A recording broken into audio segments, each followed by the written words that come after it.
Good day, God bless you. Welcome back, guys. My name is Zach, and this is episode 94 in the Healthy, Wealthy, Happy series. Right into the Word of God, guys. 1 Corinthians chapter 10, verse 13. No temptation has overtaken you except what is common to mankind, and God is faithful. He will not let you be tempted beyond what you can bear. But when tempted, He will provide a way out so that you can endure it. So guys, let's embrace that promise from our Creator. His word in the New Testament, 1 Corinthians chapter 10, verse 13.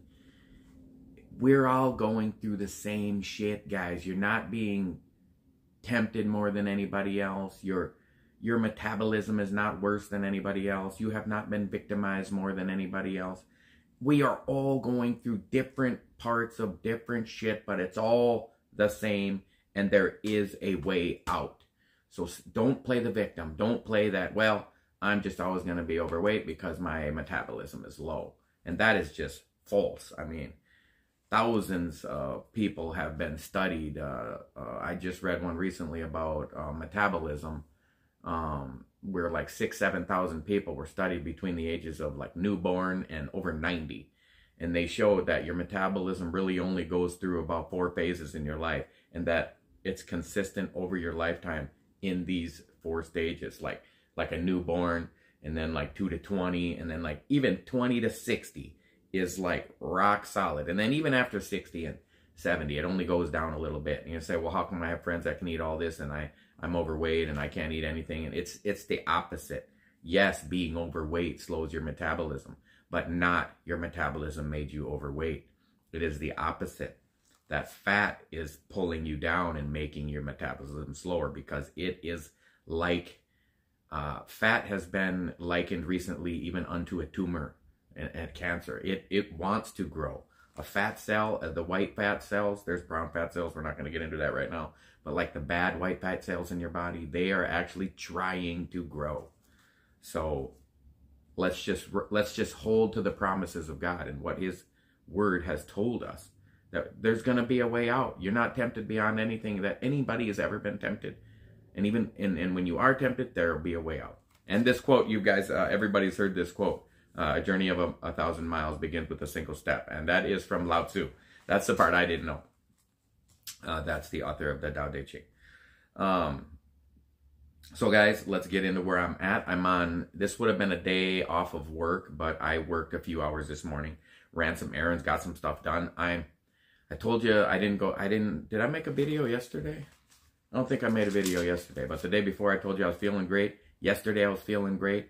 Today I'm feeling great. They're all fasting days, so I'm still fasting. And instead of being on my first day of eating, I'm still fasting. So because I ate on my first day of working 5 days ago, and then I ate, so that was the 5th day of eating. So I'm extending the fasting at least today, but maybe actually I'm gonna say it, guys. I'm just gonna tell you because I've been kind of a little shifty about it, but I'm just gonna extend this fast because April 1st is coming.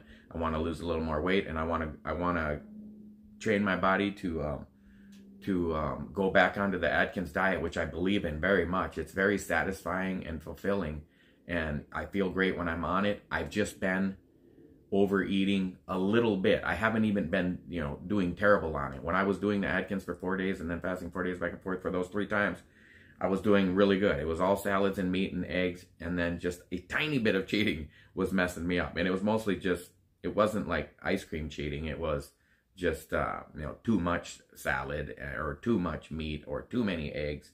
And so I'm really wanting to extend this fast a little bit. Maybe 6 days, maybe 8 days, maybe 12 days. I'm not even sure. Maybe all the way till April 1st when I weigh in, because this is going to be an easy extension because I'm not working. So today's day 4, tomorrow day 5, next day day 6, next day day 7. So I'll be on day 7 before I even have to go back to work. So my first day back to work will be day 8 of the fast if I stay on it that long, which I do intend to do. And then it's back into a fasting work week. So as long as I'm feeling okay and not lightheaded and not dehydrated and not woozy and I'm going to just continue with it. So I'm coming from you. I'm coming at you today on my recliner again. I got my bed behind me, bed made. Woke up today, no snooze, got up, stretched. I'm building that morning routine. It's not complete. It's get up and stretch. That's all I got right now. And then my normal routine is go to the bathroom, brush my teeth, and I'm out the door within, from the time I hit my alarm off to the time I walk into the door, guys, is usually less than 5 minutes.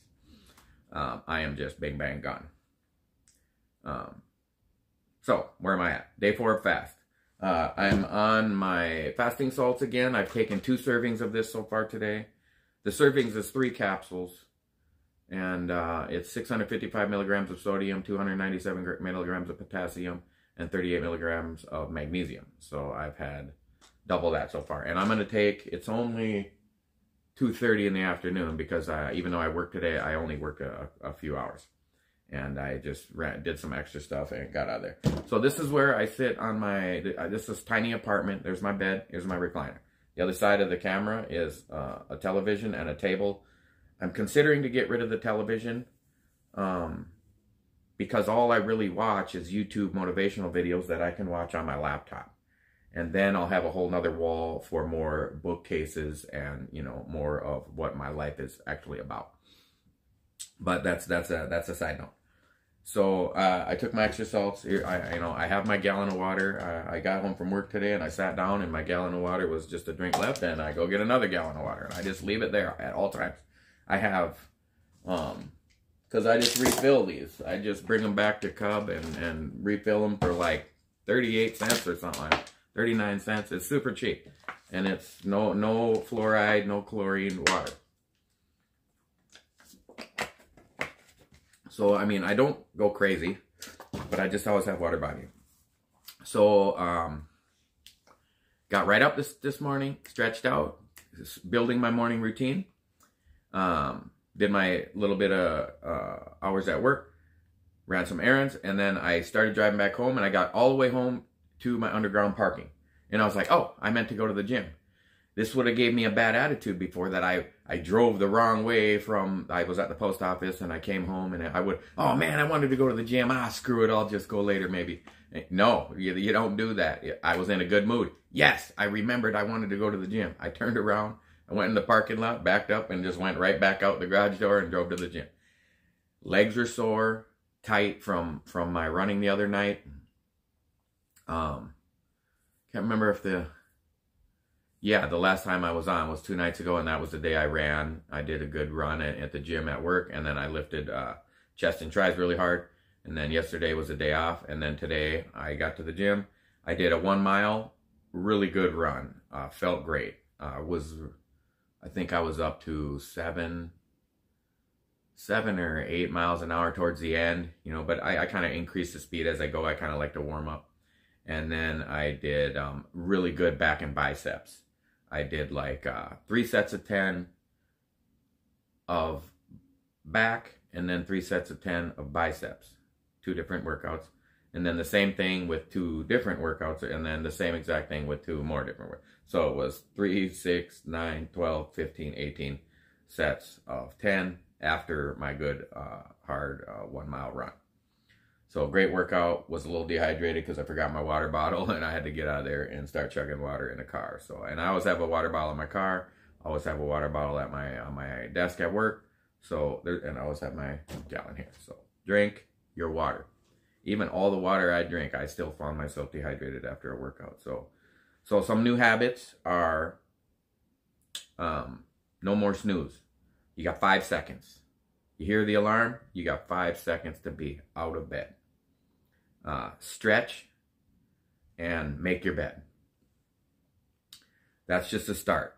I'm considering reading the 5-second rule again because it has a lot of these kind of habits and routines and behaviors in that book to help reinforce some of these new behaviors for me. They're not new behaviors, they're newly reintroduced behaviors. So I'm feeling great. I'm feeling, that victory is building upon itself. Like I was thinking about goals. And, you know, I talked a lot about goals in the beginning of this series, and then I kind of faded away and in and out of developing goals and habits, and, you know, developing habits and having the goals and aiming for some targets. And I'm realizing, you know, I've said like, I don't want to run a marathon. I want to be a runner. You know, I don't want to be you know, I don't want to bench 400 pounds. I just want to be the guy that goes to the gym 3-4 days a week. You know, I don't want to be, what I'm getting at is the goal itself. Like, I don't want to lose 50 pounds. I want to do the things that will make me healthy for the rest of my life. That's the goal, is not lose 50 pounds. If you want to lose 50 pounds, 100 pounds, but you don't want to do the things that you need to do to make that happen, then it will never happen. Or if it does happen, which I've done before, I've lost 50 pounds like bunch of times, 75 pounds even, bunch of times. And it's always came back, or at least some of it. You know, sometimes they say you gain it all back and then some. I've been a little luckier where I was 315 and I went down to 245, and I never go back up to 315. Never went back up to even 300. I think when I was 315 and I got down to 245, I only went back up maybe the highest 285, and then back down to 220, and then 265. And then, so this time I just have no real, you know, 50 or 100 pound weight loss goal. My goal is eat right, you know, work out like I work out today. I love it. I'm happy to do it. It feels amazing. Man, I was swinging my arms and kicking my legs and feeling my breath and checking my heart rate. And I was like, this feels amazing. This is great. This is healthy. Looking around at other healthy people, fit men, fit women, young people, old people, even out of shape people in the gym motivate me. You know, I seen last week, 2 weeks ago, I saw a very encouraging, motivating woman on the treadmill that, you know, the size of a woman you don't normally see there. And I didn't say anything to her, but in my mind, I was like, good for you. You know, get after it. You can do it. I wanted to say something. Maybe I will next time, but I didn't want to be too intrusive. Somebody's working out. So you have to want the actions, not just, let's say you want $100,000 and all you really want is to win it. You know, then you don't want to work for it. You don't want to try hard. You don't want to put in the effort. You just you're going to play the lottery. You're going to buy scratch-off tickets. That is not a way to success. That ensures that you will fail. Well, somebody's got to win. Yeah, and somebody's also it ruins their life more often than not. I mean, I know people I know a guy that won $150,000 and he did something good with it. But in general, I think at one point, it was 90% of lottery winners since the lottery had been introduced had lost it all and more within 5 years. And it's so common with NFL, NBA, you know, professional athletes that they made millions, tens of millions, if not hundreds of millions of dollars in their career. Take was the running back for the Vikings back in the day, Adrian Peterson. Even after being one of the greatest running backs in history. I don't know where his net worth is now, but when I looked it up a couple of years ago when he was playing for Washington, he had a net worth of negative $8 million. So this is my point. Like, to just want money, you got to want to work for it. You have to want to manage it. You have to want to treat it with respect. I don't even mean to say I respect money. I'm saying I respect myself enough to not let that control me and have power over me.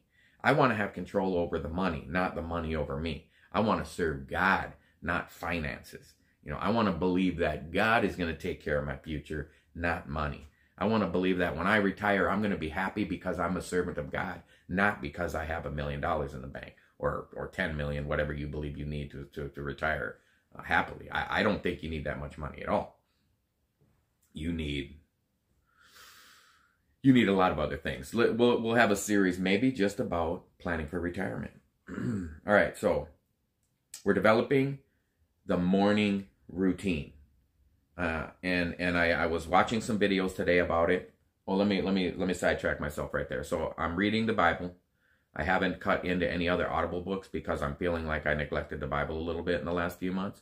So I'm just sticking to the Bible, and I'm up to Genesis chapter 30 or 35, somewhere in there, listening to an Audible. So when I got home today from work, I had some time, and I just sat right here, and I drank my water, and I took my fasting salts, and I had my phone sitting right next to me, just listening to the Bible. And I should probably, just to reinforce it, I'm going to bring my Bible over here right after this video and set it here so that tomorrow when I do it, that I will be reading with it and listening to it. I tend to be able to read the Bible much longer, like if I'm just reading it without Audible, than I can other books. Like I've sat and read the Bible for 8 hours straight, you know, just drinking and eating and then only reading. Where if I read like some motivational book, like Think and Grow Rich or something, I'll be a few chapters in and I wanna take a break. So, but when you hear the Word of God and see the Word of God, and even if you speak it as you're listening and watch and reading it and following along, it's gonna stick with you a little better. So, so talking about that morning routine, and it's you gotta back up. You gotta back up, because are you gonna jump out of bed at 5:30 like I do when you went to bed at 1 a.m.? Are you gonna jump out at 5:30 when you're dehydrated, stressed out, anxiety, smoking, hungover? And I say smoking from the night before. Say, you had nicotine in your body, which your body, it's a neurological stimulant. It's making chaos in your body. The alcohol is a poison. Your body's trying to get rid of it. You're sleeping and your heart rate's just skyrocketing because you're dying. And then you're going to jump out of bed at 5. So what I'm getting at is that morning routine really starts with your evening routine. So it's early in the day. It's only 2:30. So I'm not in any kind of wind down mode yet. But moving your body actually lowers your neurological activity. The crazy vibrations that are all in your body. And when you're just laying in bed and you're like, I don't know why, but I couldn't sleep. It's like you didn't move. You ate too late, and your body's digesting food that in a horizontal position, which it's not supposed to be doing. You're dehydrated. You have the TV on. You have your phone on. You have your phone. Your phone shouldn't even be near you. When you go ahead, make the decision that I'm going to look at my phone for a half hour before bed. But don't be in bed when you're doing it. Like, have your phone, and I'm guilty too. My phone is within arm's reach. So if I hear be-doo, at 10 o'clock when I'm actually trying to fall asleep, I might grab it and look at it. So something I might do is put it on the kitchen counter, which is a whole 3 feet away from my bed. I love this apartment so much, guys. You don't even know. It's so freeing to have such a confined, small, easily manageable space that has no stress, no anxiety. Like I said, I can sweep, mop, clean, dishes, laundry, dust, wipe everything down in an hour. It's awesome. So I want to run a marathon, but it's not the goal. The goal is to train for the marathon. The goal is to run several times a week. The goal is to increase my aerobic fitness. The goal is to be healthy. The goal is to be healthy. That's the goal. Marathon would be just like an intermittent stepping stone. Still call it a goal if you want.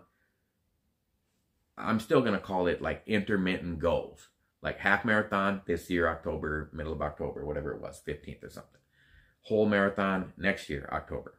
And the reason I like October for the longer runs, because I can run 5Ks and 10Ks in the middle of the summer, but I'm still heavier set dude. And to run 13 miles is, I can't do it in the heat. I've tried it when I'm training, like in June, July in Minnesota, 90 degrees, humid. It's just, I couldn't do it. I was going to go for a 12, 14 mile run, and it turned into like a 4 mile damn near collapse.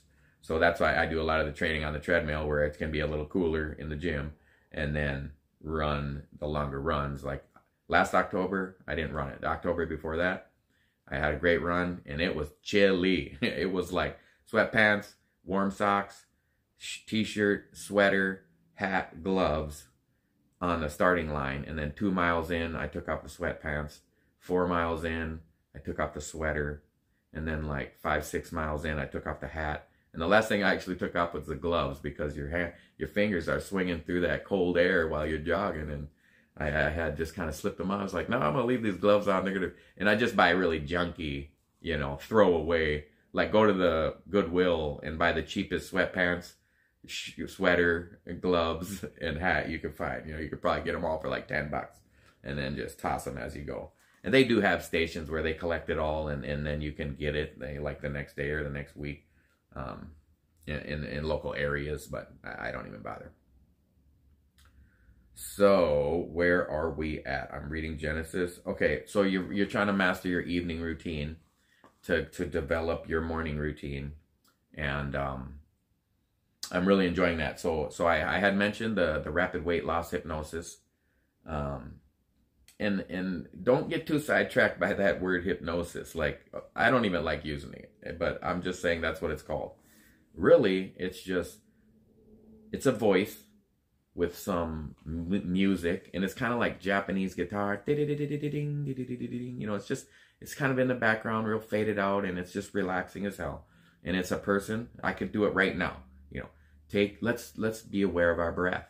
You know, let's just inhale for 4 seconds and hold it for 3 seconds, and then exhale for 6 seconds. You know, like that's literally what this rapid weight loss hypnosis is saying. And it does that like 4, 5, 6 reps of just breathe, hold, exhale. I do box breathing all the time, where you inhale for 5 seconds, hold for 5 seconds, exhale for 5 seconds, and then inhale. And sometimes I even hold the exhale for 5 seconds, but that's a little harder. It takes some training. So inhale, hold, exhale. Inhale, hold, exhale. 5, 5, 5. You do a 5 second, that's box breathing, because it's just even 5, 5, 5, 5. Do like just even 5 reps of that. I've done it in the car, like when I was, let's say, stressed out at work, and I got into my car and I did 5 in, out, 5 times. Totally relaxed. So the reason I'm bringing that up is, like, in the evening, you got to start your shutdown mode. It might be that you got to, meal prep. It might, because you're prepping for the successful morning in tomorrow and the whole successful day. Where I used to meal prep because I was eating at work, but now I don't eat when I'm working, so I don't need to meal prep. I'm home when I'm eating, and when I'm at work, I'm not eating. So it's a lot easier. And it's pretty new to me as well. I pretty much buy only the food I'm eating for the 4 days, and then I have no food, and I actually throw it away at the end if there's any extra, which there has been. But I'm getting better and better to where my new secret is to buy, because I've been buying about $75 worth of food for the 4 days, which sounds like a lot of food, but it's not when you're buying steaks, fruits, vegetables, all healthy food. It costs more. But I had a bunch of food left over this last 4 days that I ate, but I left it in the freezer. Like, it was extra steaks and extra chicken and extra burger patties, so the eggs that were in the fridge, I finished. The salad ingredients that were in the fridge, I finished. And then any extra food I needed was coming out of the freezer, to where if I was, okay, now it's time to stop eating, all the food's gone except for what's in the freezer. So I'm getting better on that. And talking about health and wealth and happiness, the name of the channel. So my health is improving rapidly because of the fasting. And if you don't believe in that, we'll get into it more. I'll do some more research on it. I've read many books on it. I've been studying it for 20 years. I've only started doing it like 10 years ago. But no, I did it like 15 years ago. I guess I've been reading about it quite a long time. It's well known to be extremely healthy. I mean, Jesus did it. You're not Jesus. No, I'm not. He is my creator, giving me examples of how to overcome life. And they knew about it in Egypt 4,000 years ago when they discovered diabetes. They knew about fasting to cure it. It's well documented throughout the world. Google like European fasting clinics. Google health benefits of fasting. Go ahead and Google dangers of fasting if you want, and get both sides of the story. But at least get both. Don't just, fasting isn't good for you, I'll prove it. I'll Google, is fasting bad for you? And you'll find an article from, who knows who, saying that, there's some health risk. And they'll usually be talking about, like, well, if you're on this medication and you fast, or if you've been eating this shitty American diet and you fast, or, they're adding in that you're on medication or on poisonous chemicals. Like, okay, get off the medication, get off the poisonous chemicals, and the fast. And fasting actually help you get off both of those things. So talking about your evening routine to set yourself up for your positive morning routine. I'm still working on it. I'm developing it. It's coming along pretty rapidly. And I feel like by April 1st, which I set my deadline for myself, that I will have a consistent, steady, reliable, functional morning routine and evening routine, because that has to be in place. And part of the, like I said, if you're not getting quality rest, your morning routine is going to suffer. So it's part of that. Let's just say I decide 9 p.m. is the time every evening that I start my evening routine. And let's just say I stretch out for 10 minutes of yoga. And if you don't know what Hatha yoga is, it's a very light, relaxing yoga. Like, it's not difficult. Like I did a 10-minute Hatha yoga years and years ago. I did it regularly. And the first pose was 1 minute of just laying flat on your back. Like, my wood floors here are going to be great for it. And then it was just, like stretching as you're laying down almost. It's just super easy yoga. And then, like, I'm talking about the evening routine. So stretching it out. Do some breathing exercises. De-stress. Like maybe even 8 o'clock could be to make sure, did I go to the gym today? I didn't go to the gym today. Let me just go walk around a block. Because that's going to actually calm down your nervous system, not stimulate it. And of course, you don't want to be drinking alcohol or taking nicotine or caffeine. Is just, I am so sensitive to caffeine. And if you don't think you are, maybe you're just not getting the quality of sleep because you've just never had good sleep. Or maybe you're able to sleep on it. I don't know. But for me, it was getting rid of the caffeine, the nicotine, the alcohol, and then not eating before bed, like maybe 6 or 7 p.m. Let's just say 7 p.m., 8, 9, 10. Yeah, if you quit eating by 7 p.m., 6:30, 7, you should be good to get some good sleep by 10, 10:30. It's my really goal to be sleeping by 10:30, and then 11:30, 12:30, 1:30, 2:30, 3:30, 4:30, 5:30. I got 7 hours of solid sleep, and then that's on my work days. And then on my days off, I can sleep all the way till 6, 6:30, or 7, and then get even more sleep.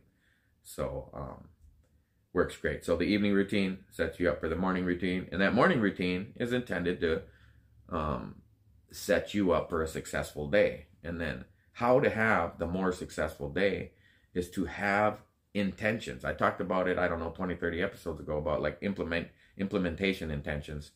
Actually, I meant to say implementation intentions, but I couldn't remember what it was called, and now I remember. It's naming your intentions. You could name, because I'll have my evening routine and my morning routine set, but every day is different. That morning routine could be pretty much the same, but different days are going to be different. It might be a day you're going out shopping. It might be a day, I might be talking about having a successful episode for my YouTube channel today, or might be going to it might be a holiday, or it might be a birthday, it might be like going out to dinner with my son, or it might be.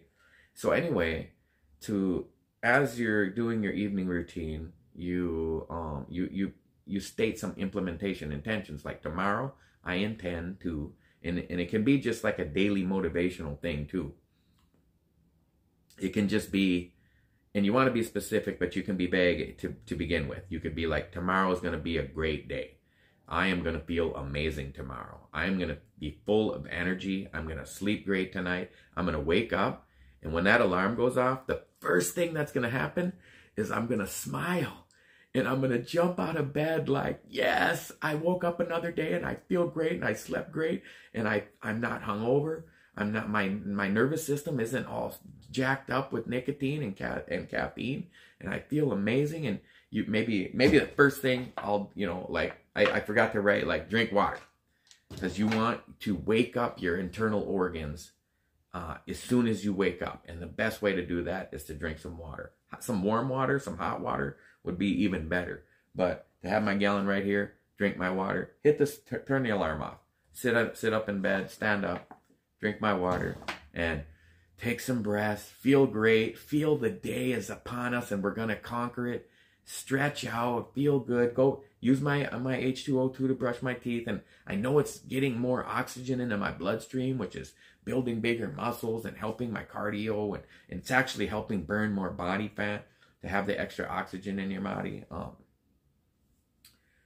So this is just giving examples of how to set up the evening, to set up the morning, to set up your day. And then, you know, like let's say tomorrow is a gym day and it's a running day. It's a long run day.